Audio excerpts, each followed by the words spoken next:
Robert De Niro, we were teenagers together, and he's the only one who really knows where I come from, and people I knew, and that sort of thing. Some of them still alive. He knows them. I know his friends, his old friends, and we had a real testing ground in the '70s where we tried everything, and we found that we trusted each other.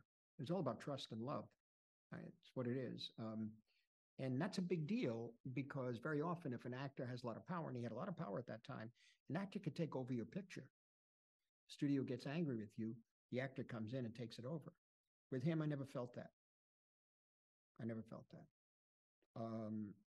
There was a freedom, there was experimenting, and also not afraid of anything. I wasn't afraid to do something. I just did it. And years later, he told me he worked with this kid, Leo DiCaprio, and little boy in this boy's life.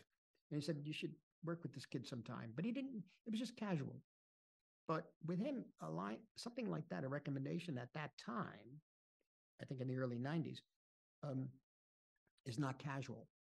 He says it casually, but he rarely said that. Rarely he rarely gave recommendations.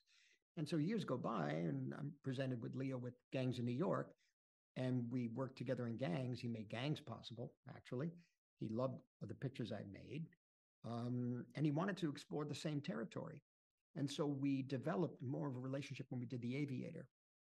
And there was a kind of, towards the end of it, there was a kind of something happening, a maturity with him.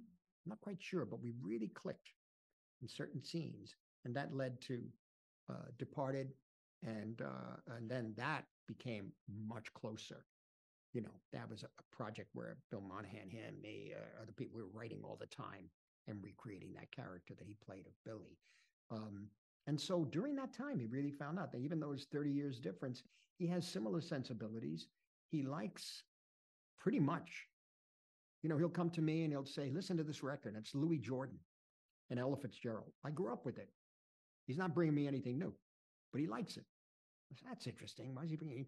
He'll call me and say, I had a call, I had a cold, and I was looking at Criterion films, and I wanted to catch up on some of these classics, and I saw this incredible movie. It's incredible. It's a Japanese picture. It's called Tokyo Story. Did you ever see it? I said, this was last year. I said, yeah. I mean, it took me a few years to catch up. I couldn't even understand the Ozu style, seeing it for the first time in the early 70s, because we're used to Orson Welles cameras, and this guy got it from watching it on a big screen and TV. And that's very interesting to me, to be open that way to older parts of our culture, newer parts of our culture, of course, and the curiosity that he has about other people and other cultures. And there's a trust. There's a trust. And even if we can't get it right away, we know we'll come up with something. Maybe other people have relationships where they come up with it faster. Well, we don't. We just work it through. For example, the scene between Leo and Bob in the jail at the end. That scene ultimately was finally written, I think, a few days before we shot it.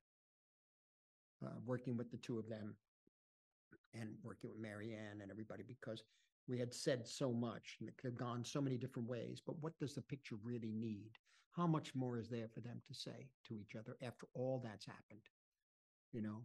And so we went that way. It's really, it's trust, particularly doing Wolf of Wall Street, by the way. He came up with wonderful stuff that was outrageous. And so I pushed him, he pushed me, then I pushed him more than he pushed me. And we suddenly, everything was wild, And it's really quite something. But, and he had a good energy too on the set. That was also important.